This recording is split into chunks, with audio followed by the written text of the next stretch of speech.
Yo, what's up, guys? Welcome back to another American Reacts. We're looking at what other countries are told is, quote, American. Sounds interesting, has hashtag food in it, so I'm assuming we're going to be dealing with some Americanisms, but more related to food, I think. And this comes from a channel called JJ McCullough.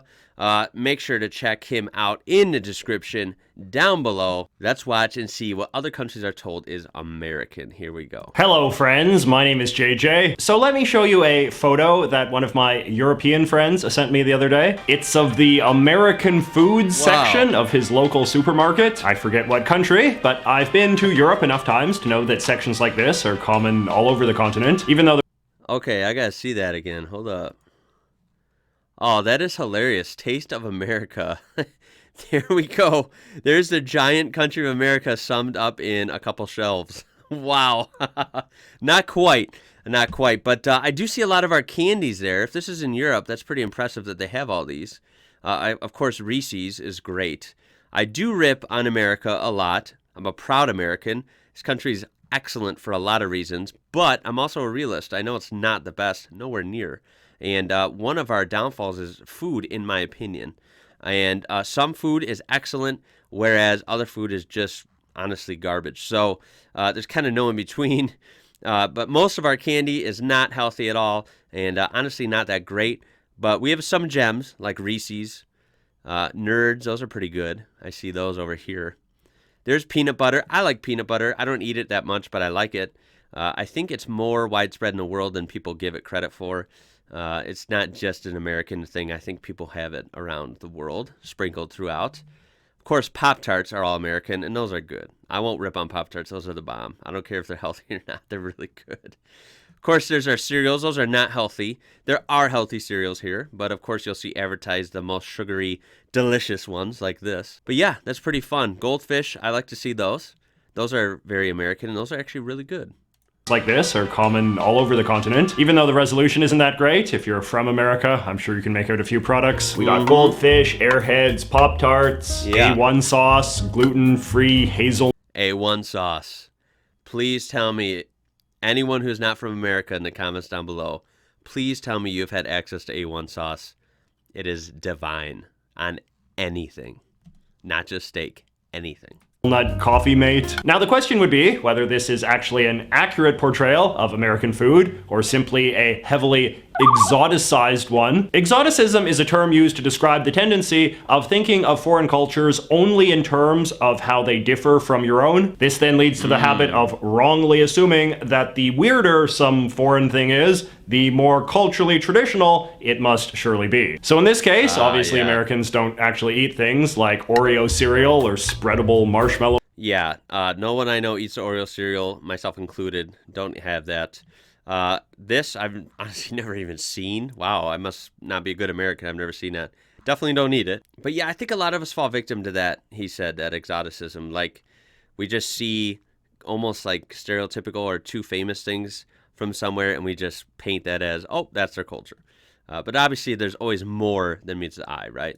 Fluff all that much, but they're nevertheless marketed as being super American because such products fit a certain European stereotype of Americans as a people who eat all of this decadent, high sugar nonsense. That said, Americans are of course just as guilty of doing this as anyone. Many supermarkets over here have the so-called world food section, featuring imported products from other countries, often presented in some equally exoticized display. Ooh, Huto. Exoticizing goes hand in hand with the other phenomenon we talked about the other week, faux-authenticity. This is basically when you use a bunch of I'm going to assume from the signs back here, as well as the way he just said about instead of about, like I would say it, Midwest Chicago accent, that he is from Canada. And if he's not from Canada, he's from like Minnesota in the U.S. or something. He's up north.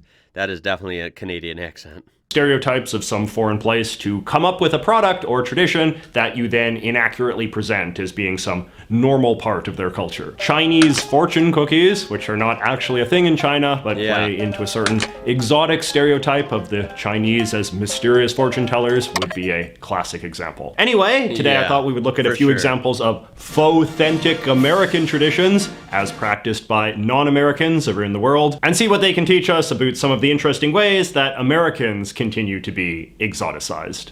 So This sounds interesting. I think this is going to be a good video. So let's see what he has to say here. I'm anxious to see these. lived in Japan briefly, and while I was there, I was able to see perhaps one of the world's most infamous faux-authentic American traditions up close: fried chicken on Christmas. Wow. So Christmas is a pretty weird holiday for the Japanese to be celebrating in the first place, given it is not remotely a Christian country. But they do, and in a mostly superficial way that focuses on things like decorations and foods above even things like family or presents. And a lot of this superficiality, in turn, is heavily filtered through assumptions of what Americans do. And apparently the Japanese have been convinced that eating fried chicken, especially KFC fried chicken, is the traditional American thing. Yeah, I'm going to give you a fat no on that. I've never eaten fried chicken on Christmas. Maybe it's a thing for some American families, not in mine that I can remember. Usually turkey comes to mind, or just a variety of everyone making their specialty, and especially desserts. And, you know, there's a lot to it. American Christmas is usually pretty big deal. And but fried chicken, no, KFC on Christmas has never happened. When you're in Japan around Christmas time, you will see big ads for special fried chicken Christmas combo deals all over the place. And a lot of Japanese kids will look forward to having a big KFC feast on December 25th. This authentic tradition was supposedly the idea of just one man, Takashi Okawara, who ran the first Japanese KFC franchise and claims to have made up the Christmas thing as a marketing gimmick in the 1970s. And after a few years, KFC for Christmas starts to get popular in Japan. And NHK, which is a national broadcaster, comes in to interview Mr. Okawara, and they want to know if KFC is an American Christmas tradition. You are selling Kentucky Fried Chicken so well in Christmas. And is there common custom in overseas? And I would, I know that there people are not eating chicken, they're eating turkey. Turkey, but yeah. I said, yes, it was lie. No. But I still regret that. I found a lot of Japanese people were quite shocked when I told them that no one in America actually eats fried chicken on Christmas, and that if anything, eating fast food on Christmas would be considered a fairly trashy thing in American culture. Yeah, but then is again, not I'm sure common that at a lot all. of Americans would also be shocked to learn that Japanese people do not eat sushi with rice on the outside. Speaking of fast food, another wild, faux-authentic American thing I have experienced firsthand on my travels is the Dutch practice of eating what they call American-style sauce on their French fries. You can buy it at places like McDonald's or in big bottles at the store. It's not that bad. I would describe it as basically what you would get if you put mayonnaise and relish together in the blender. And even weirder Dutch food, however, is That's what they weird. call filet Americain, or American préparé in Belgium, which is a kind of pâté made of raw ground beef and often eaten on toast or crackers. There are a lot I'm sorry, that looks disgusting. That is not my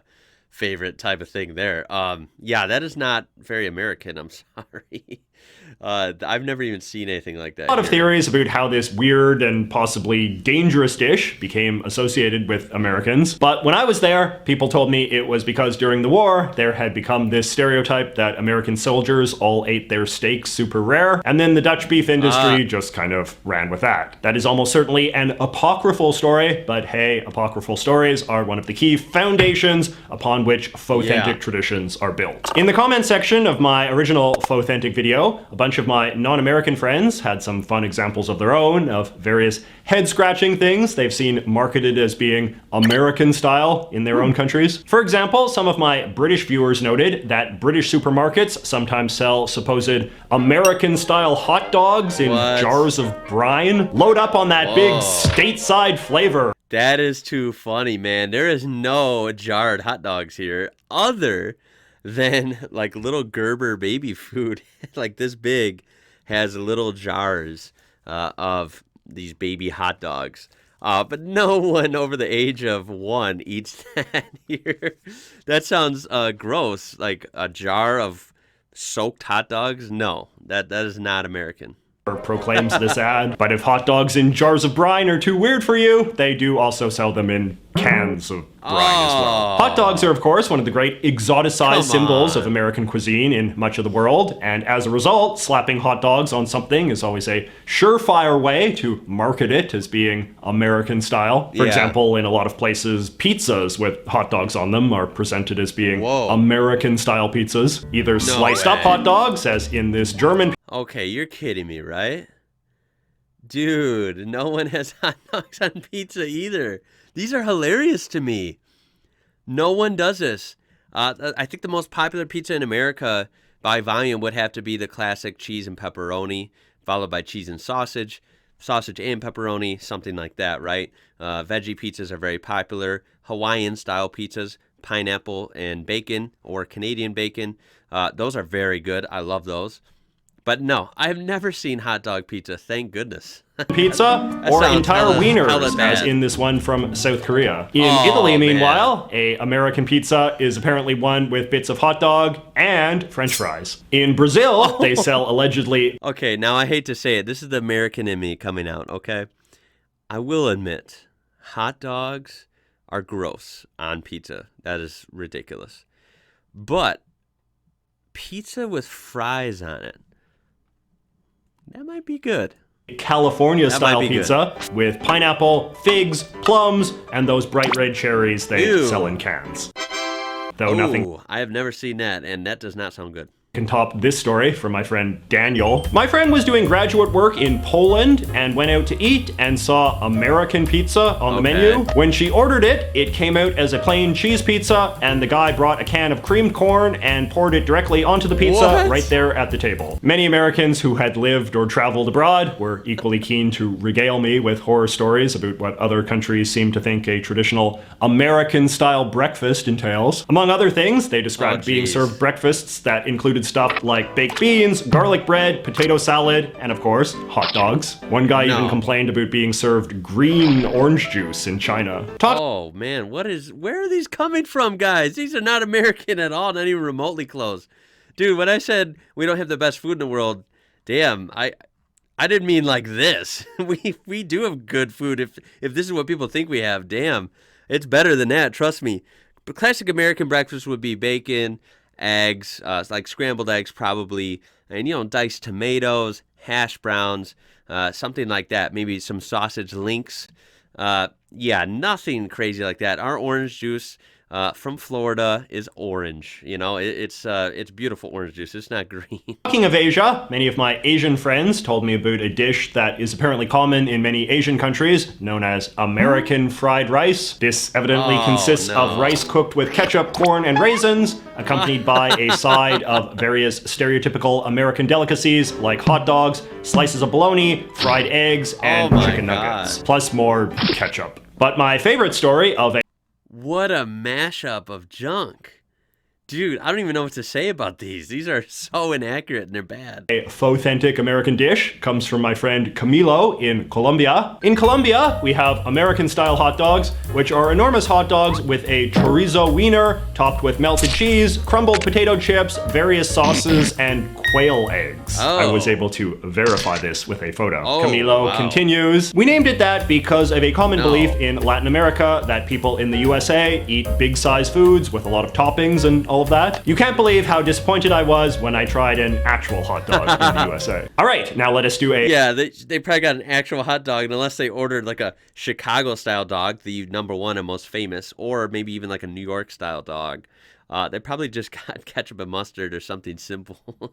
Maybe like a pickle on there, yeah, nothing like that. A lightning round of a few other much beloved, allegedly American foods from around the world. Amerikaners, which are German cookies with black and white icing. The similar but distinct American cakes that the Poles make, which are these little doughy lumps with frosted undersides. An American sandwich, or a pan American, which is some sort of beef and French fry sandwich that they sell in France. American salad, which is a kind of mayonnaise and carrot salad sold in Spain. And American dressing, a creamy sauce that the Swedes eat that's made of pickles, mayonnaise, and hot sauce, and sold... For the record, the one thing on earth I just cannot eat is mayonnaise. That is my worst enemy. I hate it. Cannot stand it. And not all Americans, actually a lot of Americans I know, fellow friends of mine, people I know, do not like mayo. So to think that Americans put mayonnaise on everything is just ludicrous. That is not the case. Yuck. In tubes, now available in bacon flavor. But faux-authentic Americana is not just limited to food, of course. A number of my foreign friends were eager to inform me that these things, which I guess we would call red solo cups, are a subject of considerable fascination in other parts of the world, where they are often sold as glamorous American party cups. Yeah. I love this copy from this British online store. Everything about these disposable red American party cups says party. Whether you're planning a barbecue or a wild night of beer pong and American pop music, these red party cups are the perfect disposable option. Instantly recognizable from a number of American films, such as the American Pie series and Scott Pilgrim vs. the World, these disposable cups are durable enough for even the wildest of parties. Wow. In Brazil, however, they solo cups are obviously very popular here, and I'll agree they're very American, right? But people buy them here just as regular cups. We have a lot of regular glasses, wine glasses, mugs, and cups in our house. But sometimes we just have a disposable cup, package on hand, just for, sometimes we use it for something different. We don't want to, wash a glass that day or something. Or, more for like having a lot of guests over, not for a party, just, having my parents over or something like that, right? It's sometimes easier to just have cups on hand if they prefer it. So yeah, they're like normal use here. They're not really party cups. But I think that is funny because in media, like movies, they are portrayed as that. People here have these all the time. They're super cheap. That's why they're popular. They're dirt cheap. You can get a huge bag of these for like $1. And they are usually red, although they come in like every color. And yeah, they're for everyday use. They're not really a party thing here. call a cup that looks like this an American cup. Brazilians also call placemats American sets for some reason. They have a similar situation in Italy, where a placemat is known as an American tablecloth. Are placemats really that American of a thing? My friend Marcelo, meanwhile, tells me this story. People don't have a mat with silverware on it in like other countries? I have a hard time believing that. I don't know how that's American. I think that's like standard eating like etiquette, right? I visited Chile one time, and they have stores out there called American stores. These stores are actually just thrift stores, but they call them that because they mostly have American types of clothing, such as American football jerseys, American brands, American college shirts, etc. It was pretty funny, to be honest. This reminds me of another wild story I can tell you from my time in Japan. There was this neighborhood in Tokyo called Harajuku that was known for having a lot of cool hipster fashion stores, and they would have these American fashion stores where they would sell like Tommy Hilfiger and Supreme and all of that. But in order to have the full American experience, they would employ these big black guys wearing, do-rags and chains and basketball jerseys to stand out front of the stores and beckon the Japanese people to come in. But these guys were not actually African American, but rather literal African immigrants from places like Senegal or Ghana, who I assume were much cheaper to hire. And they would be trying to lure you into these stores with their cool American hip-hop slang, but spoken through these thick African accents from people who, in many cases, clearly barely understood English. Now, in Russia, there is nothing the kids love more than heading down to the old theme park and riding the American slide, which is what they call roller coasters over there, which is kind of ironic since in a lot of other European countries they call roller coasters Russian mountains, and the historians seem to agree that they were actually invented in Russia as well. But still, I'm sure Americans would... I was pretty sure in my random knowledge of roller coasters that they definitely weren't invented here in America. I always knew they were invented somewhere in Asia or Europe, I figured. I thought I heard they were invented in like France or something, but I could be wrong. France, Russia, somewhere other than here, that's for sure. But yeah, I didn't know they had different names like that. Russian mountains instead of roller coasters. That's pretty funny. Wow. Would much rather be associated with roller coasters than brass knuckles, or as the French call them, American fists. Or how there's duct tape, which is called American tape in Spain. Well, duct tape is awesome. A million uses, super durable. I love duct tape. So whether that's American stereotype or not, do yourself a favor, have some on hand in your house. They're just great. As for brass knuckles, don't worry. America can be a dangerous place in big cities, but thankfully, most of us aren't just walking around with brass knuckles ready to pound someone's jaw away. So, All right, now let us close with a really good summary of what is perhaps one of the best examples of a faux-authentic American phenomenon that wound up going mainstream in America itself. My friend Christopher writes, I think one example of something that is a product of a foreign country's idea of American culture that America kind of reappropriated for itself is the spaghetti western film genre, as the name suggests. The spaghetti westerns, before he even says it. I think a lot of people don't know this, even in America, but yeah, spaghetti westerns seem like an American-style western film. Maybe a lot of American actors. Correction, maybe like an American actor lead. Not all American actors. But spaghetti westerns really were actually movies that were filmed in like the deserts of Spain, Italy, not in America, but may have been famous in America, and a lot of people didn't even know that they were filmed in Italy or something. So yeah, very interesting. A lot of genre originated in Italy as Italian filmmakers made movies based on a largely mythical understanding of the American West. Right. American filmmakers then began to import the style in their own films about the American West, and it proved very popular among American filmgoers, even if its representation of the Wild West is only very loosely based on the truth. A very recent film that utilizes a lot of these spaghetti western tropes is the Quentin Tarantino film Django Unchained. The term spaghetti western is itself also quite interesting because, as we discussed in the previous video, spaghetti has become one of the most Americanized Italian foods in the US. So there is something wonderfully poetic and circular about using the name of an Americanized Italian food to describe Italianized American history. So I hope you enjoyed that is hilarious, right? deep dives into the exciting world of faux-authentic culture. If you have any ideas of how I could stretch out this premise any further, please let me know in the comments. Don't forget to check out the first video if you haven't already. I'm gonna and I will check see that you out next week. Yo, that was a really good video. I'm gonna give that a like, and I'm gonna subscribe to JJ. That was really cool, man. Great video. I'm definitely going to watch the first edition he had in my own time. So make sure to check him out in the description, okay? That was awesome. That was very entertaining. More entertaining even than I thought it would be. To see to see all these American-style foods and products from across the world was absolutely hilarious. I mean, they were bad.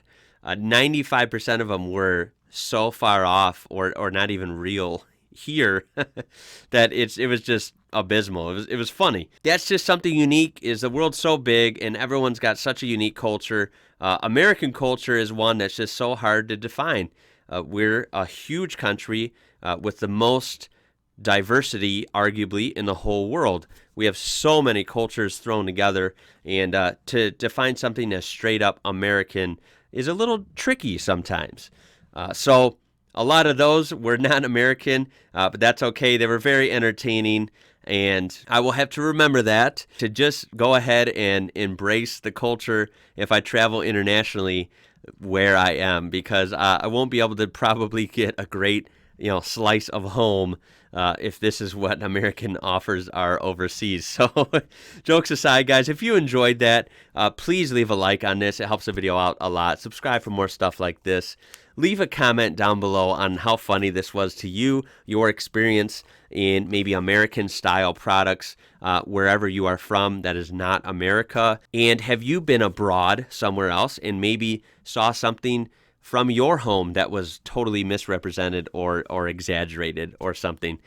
Very interesting concept, very funny. Check out the description for this guy in this video. Again, like I said, also check out the description for ways you can support the channel further, and of course the Discord and the P.O. Box, stuff like that. My name is Ian. You're watching IWrocker. Until next time, we'll catch you later.